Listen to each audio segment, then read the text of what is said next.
Part 2, creating light and shadow within this shape. The thing that my students tell me is the hardest, especially when they first get started with this, is just deciding how is this flat two-dimensional shape, how do I even visualize it as three-dimensional or having light and shadow hit it? What's my answer? You just have to mess around and play with it, experiment, and then you'll start to figure out how it works, and the more of them you do, the easier it gets. You know, for example, with all of the shapes you can see on here, when I first started, it was all very flat, two-dimensional shapes, and it was kind of difficult to try and visualize what was going on, but once I got started, the next shape kind of talks to you and says, oh, I want to be this. The next shape wants to be that. One thing that helps a lot of people is to have a consistent sense of the light source. So for the most part in this painting, light's coming down from this way. So we're catching highlights here, and shadows are always on the opposite side. Some people find putting highlights down the center makes more sense than putting the shadows at the outside edges. That makes for a shape that feels more rounded, I guess. It's really up to you, and once you get started and you practice and you play around, you'll start to figure it out. You'll start to get a good sense of where you want light and shadow to fall in here. So, to kind of recap, I found the local color of this shape. That was my color matching part of all of this. And once I found that color, I mixed just a tiny bit of liquid in, and then I activated the whole shape, which, if you remember, means I painted that whole shape so that I'm working wet paint into wet paint. I still have my color here, and I still have my history of how I got to this color here. This is also valuable because if I run out of this color, I kind of can remember the steps I went through to get to it. So if I need to mix more of it, there's my history of how to get there again. All right. In this class, one of the rules is dark to light. And so one of the things we want to do is work the shadow in first. Now I can take a look just at my history here and go back and go, where does this color go darker? If you look right here, there's a much darker version than what I ended up with. Or I could maybe go here, darker and more intense. Either one of those would be fine. It would make sense also if I play the color theory game that if I'm working with an orange shape, the more I add colors going this direction, the darker it's going to get, and so I'm naturally going to creep into shadow. The opposite is true as well. The further I move this direction, the more I'm working towards light, and the lighter I'm going to get. I'm going to create a sense of light and highlight on this local color. A couple things to think about. It would make sense if I'm going to stay, here's a term, analogous. On the color wheel, if we look at colors that are adjacent to each other, that sit next to each other, we call those analogous colors. So yellow, orange, and red are analogous to each other. Orange, red, and alizarin are analogous to each other. They work really well with each other, basically because they're made of the same colors. It's when we jump away from that we get into complementary, and then things start changing drastically. So one theory for how to create a shadow on this would be to stay within the analogous colors. Work my way around the color wheel, which means going from orange into red, into purple, and then maybe even into blue. That works really well. And I could do the same with all the blues. You know, if all the blue colors used Prussian blue as the shadow, then they would look like they had shadows on them. If all the red colors had alizarin crimson in them, they would look like they had shadows on them. But it's not always the case. in the natural world that the shadow is just a darker version of the local color, a lot of times that color seems to change. And if you look here, we go more into a reddish color, even though the local color of this object is more yellow. Now this is technically analogous, but the hue is actually changing as I go into the shadow. If you look on this shape, where there's a hole poked into it and there's a side plane here, this side plane is a different color than the inside planes here. This is cooler and more neutral. This is warmer and a little bit more intense. The point is that you can really play around with color theory and push the spectrum inside shapes. You don't have to just make a darker version and a lighter version. The same is definitely true for creating a sense of light. If we add white to every one of these colors on here in order to make a highlight, we're going to be cooling the color off significantly. Remember, white definitely makes it lighter in value, but white also always has the effect of making a color go colder. So on some of these warmer colors, it's not going to make much sense to use white because the highlights are going to get colder and colder the closer they get to white. Now in the cool colors, white makes sense. The highlight on this shape is actually fairly cool. But look at the highlight on this shape, where this local color is a bit more of a warmer green. The highlight has to stay kind of in that yellow range in order to keep that warmth throughout. Now you do have to use white everywhere. Not everywhere, but most places. But you want to be careful with how much white you apply. I think, let me lower this shape right here. If you look really close, this one has a lot of color play going on. Now the local color is green. It's a fairly warm green. In the shadows, I push it into a cooler blue. And in the lighter areas, I push it into an even warmer green. So I'm playing warm versus cool off of each other. This is a much more interesting, visually interesting way to play this game than a simple light and dark variation, which is basically what this one has. All we've done to create a sense of light is add white, and you can see how much cooler this color appears up here. This one has a sense of color play as well. The local color is this orange right through here. We go more intense and warmer still as it goes into red in the shadow. And then the highlight is cool. Typically when we look at objects in the natural world, we'll notice one of two things happening. The highlights are cool, the shadows are warm, or vice versa. The shadows are cool and the highlights are warm. Almost always there's that strong difference between the two. It's especially important when you're looking at painting somebody's portrait or flesh, to really pay attention to whether or not the highlight is warm or cool, and look for the shadow to be the opposite of that as far as temperature goes. All right, so back to my original shape, this dark brownish orange color. It's still active. I have used Liquin, and Liquin gives me about a 30-minute window of opportunity, meaning I have 30 minutes to manipulate this before the Liquin starts to get kind of sticky.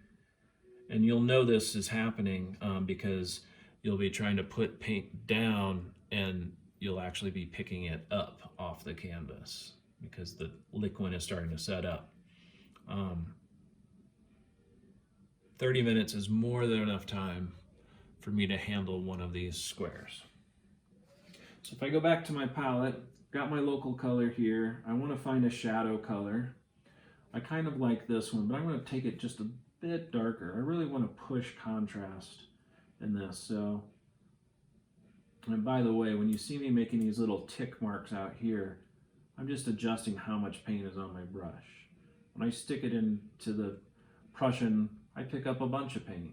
I don't necessarily want all of that, and so I'll knock it off over here. I might even wipe it on a paper towel, but if I just want a tiny amount, I can relax that out there before I mix it in here and really have a huge effect on this color. So I'm going to pull this color out of here.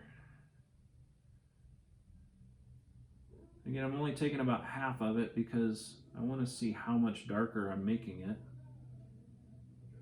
Now it's going into greenish blue. And I do want to stay close to this local color, so I'm going to warm that back up. A little more alizarin. But that greenish blue is going to keep that alizarin from getting too intense. So I don't want vibrancy necessarily inside the shadow right now. I just want it to be darker. I'm going to take a little bit of sap green in there. Sap green is green, duh.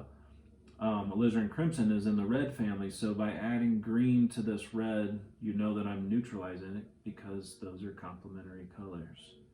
So I've got this nice deeper dark color. Might be a little intense. Still, there we go. Now it's neutralized out as well. Doesn't really make sense on a very neutral colored shape that the shadow suddenly would be super vibrant. There's less light on that neutral shape, so it wouldn't make sense that more vibrancy could come out of there. So I'm going to go with this. Again, just a tiny touch of liquid to give it a little more flow. And then I'm just going to look at the shape and decide, where do I want a shadow? This one, for just to make things kind of simple and easy, I'm just going to imagine it's darker on these sides and lighter on these sides. So we have a new asterisk now. It's called establish then manipulate. I know I've mentioned this before, but we're going to really take advantage of it for this part of the assignment. So I want to establish right through the core of where I want the darkest part of the shadow to be, pushing this right into that wet paint.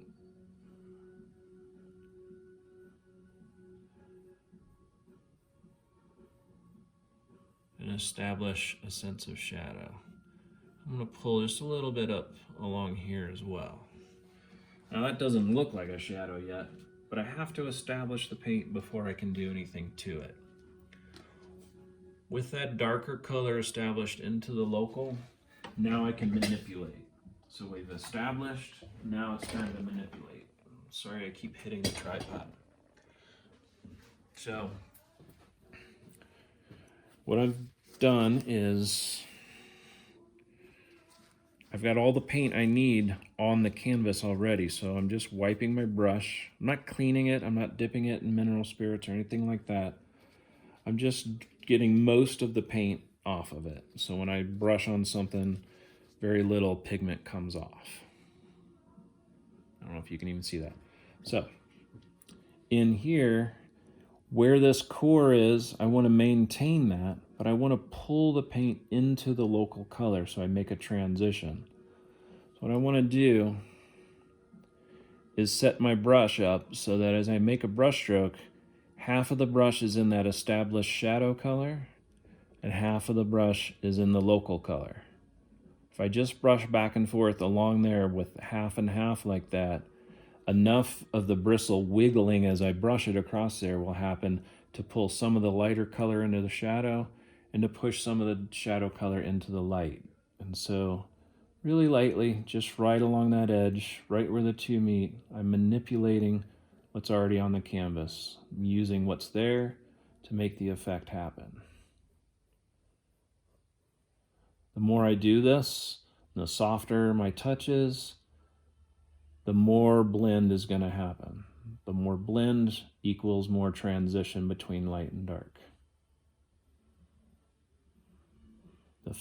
Once I start getting that blend to happen, as you can see, that edge of the established mark has started to disappear. If I start working my way further and further into the local value, the transition gets more and more even. I'm pulling more of that dark color into the light, but the further I get away from the established mark, the more and more the local color that's already on there is blending into it. And so I get a nice even transition that way. Wiping my brush off again, because now I've got light color in there as well as dark, and I want to get back to basically nothing. And I'm going to come back in to the other side of my established mark and finish this off. So I'm going to right through the dark, just a little bit of the brush reaching into the lighter shape. And this time I want the transition to happen a little faster because I'm approaching the edge of the form. Wiping my brush off again. And so instead of working my brush back and forth across the width of it, the widest part, I'm going to start working my brush back and forth with the narrower part, so I can control where this transition happens in a smaller space. I'm going to be careful about how it's bumping into the next shape. And you can see, having turned my brush this direction, I'm still getting that transition to happen. It's just happening much quicker. The quicker the transition between light and dark happens, the faster you're describing to the viewer the idea that the thing is turning in space away from or towards the light. The slower the transition, the more it's just kind of leaning into the light. So I can play around with this, blending, pushing and pulling until I get the transition to do exactly what I want. And there you can see I've basically got a sense of shadow on that shape. It's starting to have a sense of dimension. At the very least, this bottom part is falling away from the light source, but we still need highlight to make this part feel like it's turning back towards the light source. So let me go back to my palette. Same thing that happened earlier applies. It's my local color, and it'd be really easy to just reach for white and put that in there. But like I said before, that'll make that color go very cool, and that's not always necessarily what I want. If I squint my eyes and look at my palette, I can see that this cadmium yellow is lighter in value than this. So naturally, if I add some of this to it, it's going to get lighter in value. And I think that's what I want to do. I'm going to take this warmer and lighter into the highlight. The other thing that's going to happen, because I'm using cadmium yellow, which is straight out of the tube, high intensity, with this neutral color down here, is the intensity of the color is going to rise. So as I come out of the shadow through the local value, it's going to become more and more intense while it's warming up in temperature and getting lighter in value. That's my goal. So again, I'm only going to take about half.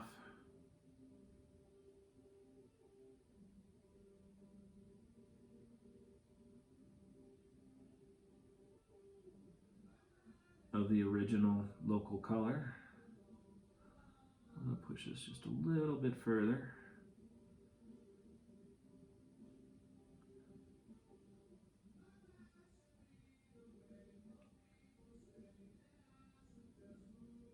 You can see side by side I've created a lighter version of that color. The reason why I do this and using that local color as the base is because I want the local color to exist in the highlight. That just makes sense. If you look at a colored object in your house right now, and you look at the highlight does have some of that local color in it. Otherwise, it would feel like it's not attached. All right, so a lighter version. There was a bunch of liquid in there, so I'm not going to add it, but if it felt really dry and kind of pulled at my brush as I dragged it through there, I would take just a tiny bit of liquid to give it a bit more flow. Back to the canvas. Same as before, I want to establish and then manipulate. So I want the brightest highlight to be across the top with a little less along the side. You can see there's going to be a transition between the shadow and the highlight. I'm going to work on how those meet, but first, really just want to get this highlight established. So right across here, pull down here, and it's the exact same game. I'm going to wipe off my brush, take all that excess paint off. I'm going to work with the paint that's already established on the canvas. I'm going to split the difference between the two and work the local color up into the highlight and the highlight down into the local color. As I'm running into this, I'm going to be kind of careful. This is tending towards blues and purples. This is more yellows. If I start mixing yellow and purple together, I'm going to get brown. And maybe I don't want that kind of neutrality to happen. So I've got to be really delicate about how these two bump into each other. What I'm doing is just barely touching the canvas with my brush as I pull this color down in there. So that transition disappears. Where I want to focus is more up here. Again, the further I pull this down, the more I'm slowing down the transition, picking up more and more of that local color, which is still existing right in here. If I take that local color and I push my way back up, I can squeeze that highlight into a smaller space and have more control over what it's doing. I like that a little bit better. Already, you can see that we're really starting to get a sense of dimension on this, that it's feeling like light's hitting this top edge and that this bottom edge is turning away. Wiping my brush off again, taking away all that excess paint, fixing my bristles a little bit. And now with the thinner part, again, that quick transition to the upper edge. So this feels like it's disappearing back away from the light up here. All I'm doing, brushing very lightly right where the two colors meet so that the bristles of the brush just wiggle back and forth in each other and create that sense, or that wiggling is what is making the shapes, the colors blend together. I don't really like how these two are running into each other, so I'm going to pull more of this light in and push it right over that shadow that was trying to take over this upper corner. And there, now I've got a fairly good sense of light and shadow on that piece. I want to push it further. I'm going to go back to the shadow. So if we go back over here, I'm going to grab even darker, some more Prussian blue, more alizarin. Look how much darker that's getting. It's going definitely into purple, but it's a cool purple. I'm going to warm that up just a little bit, a little cadmium red medium. Keep that nice and dark, but fairly warm. There we go. The intensity is a little bit high still, so I'm going to grab just a little bit of sap green. neutralize that out just a bit more. Nice, deep and dark. Back to the canvas. This time I'm going to be a little more selective. I don't want to establish a big broad shadow, but I want to create a sense of a core shadow. You see how through here seems to be the darkest part of this shadow? I want to create that sensation in this piece. So right where I think that core shadow would be, I'm going to reestablish that even darker version of a shadow color. Wiping my brush off again. I don't want to push that dark color everywhere in this.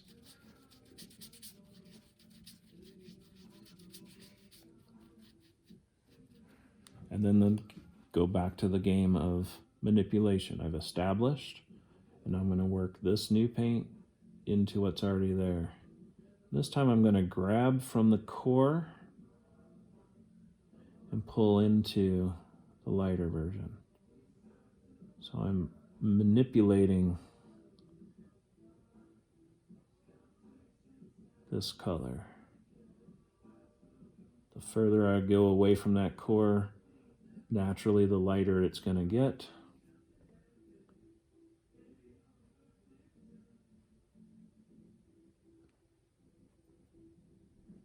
Now I'm going to switch directions and soften that outer edge of that even more by pulling along and across.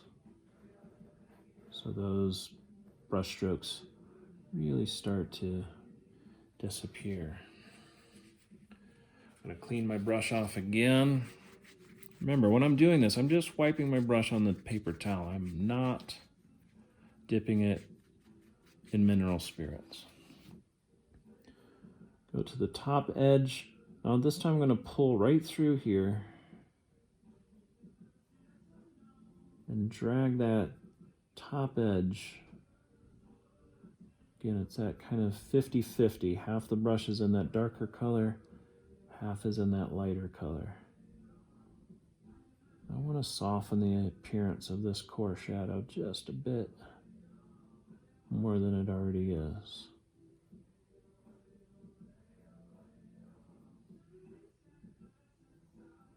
Now I'm pulling a little bit more of that dark a little lower. So I don't think anything down here should ever get to be as light.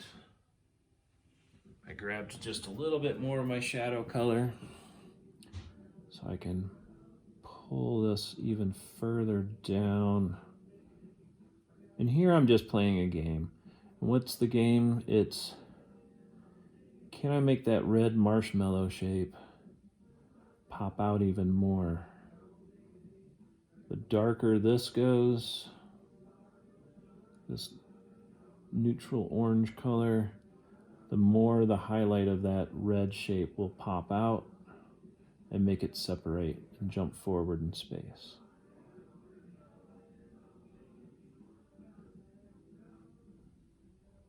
Nice even transition.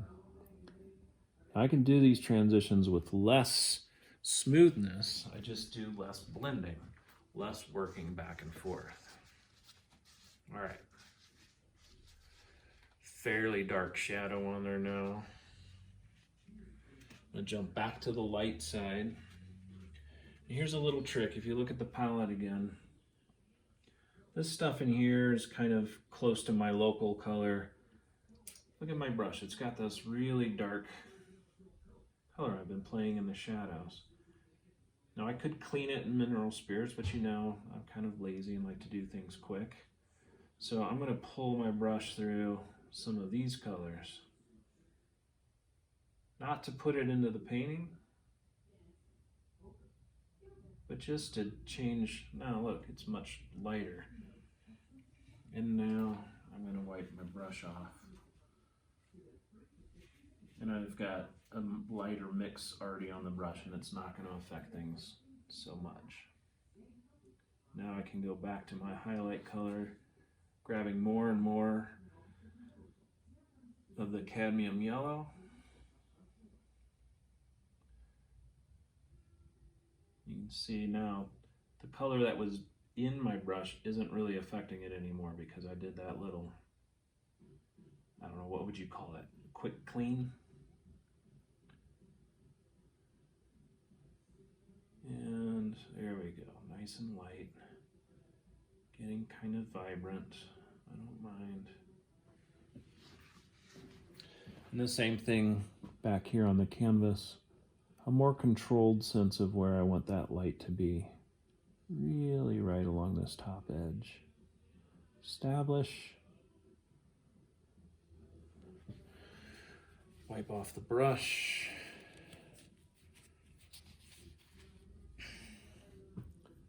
This time, I don't know, just because it's easier for my hand, I'm going to work into this slower transition on this side. 50-50, half the bristles in that established highlight, half in the neutral or local color. Wipe my brush off again. Jump to the other side and manipulate that just a bit, pushing it into these nooks and crannies up here, but only barely, so there's a quick transition on this side.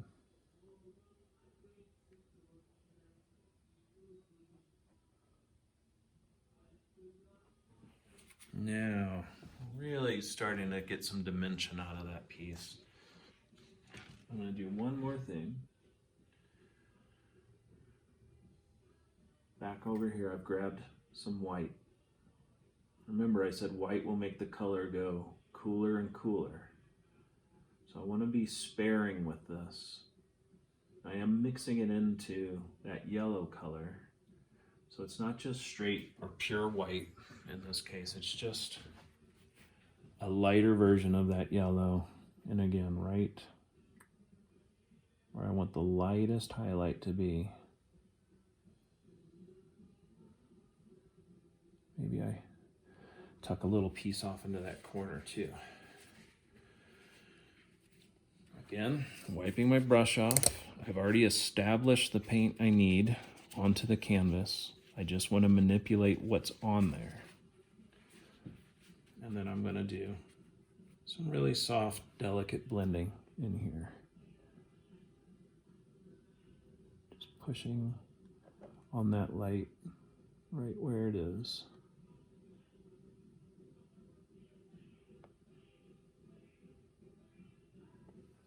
If I feel like there's too much paint on my brush, I'm going to wipe it off again. My brush is starting to look kind of ugly. Liquid's starting to want to set up, so I've got to end soon. I've got enough time to just pull on this a little, see how the transition is happening, see that it's doing what I want it to do. Now we're really starting to get a sense of light and shadow on this. Pull just a little.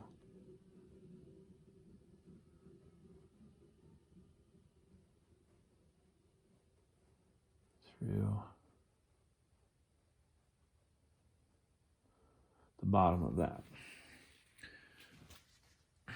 There we go. Now we've got a nice sense of highlight, retention of the local color, a nice sense of shadow, and transitions between the two. And that's the key, and this is what I'm looking for in your painting. I want to see the local color survive this process. I want to see a strong sense of light hitting that shape and a strong sense of shadow turning away from the light source. That's your goal. Local, highlight, and shadow. Now, there is one more thing I want to do. If I look at the top, that edge seems really crisp. It's almost like a little cobblestone or something. It's catching light from one side. But down here, this transition feels kind of wonky, a little too big. I can always go back to my local color. See, I haven't used it all up. I can always mix it again because I still have my history, but since I only took half as I was making my highlight, I still have enough of it that I can grab a bit more. And I can establish local color. And I can push this shadow further out. And one of the things I like about this is that it takes the fear of making any mistakes out of it here. I can push and pull on the edge of the light, push and pull on the edge of the shadows, all of these transitions all day long. If the shadow grows too far, I can go back to the local color and push back down on it.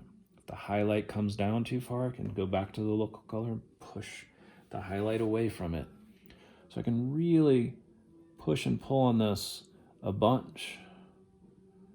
One of the beauties of oil paint and the slow drying time is that you can manipulate for hours, really. Now, liquid doesn't always give us that opportunity, but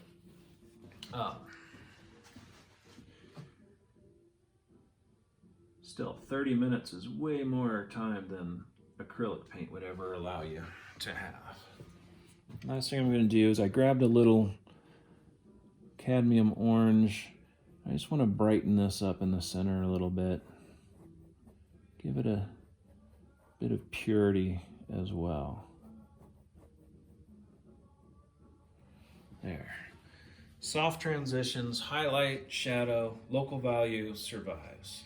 That's your goal for each and every one of your shapes now, is to create that sense of light and shadow. And it gets to be really fun. The shapes start popping out, some start floating in front of other ones, some want to recede and go away. It's really all up to you, and you just experiment and play around with finding the local value, activating the space, finding the local color, activating the shape, and then creating, just through experimentation, a sense of light and shadow on each form. Play around with it. Take a look at some of the ones I've done here and try to copy them. See if there's a shape on yours that makes sense that way. The other thing you can do, we talked about this with a few of you, is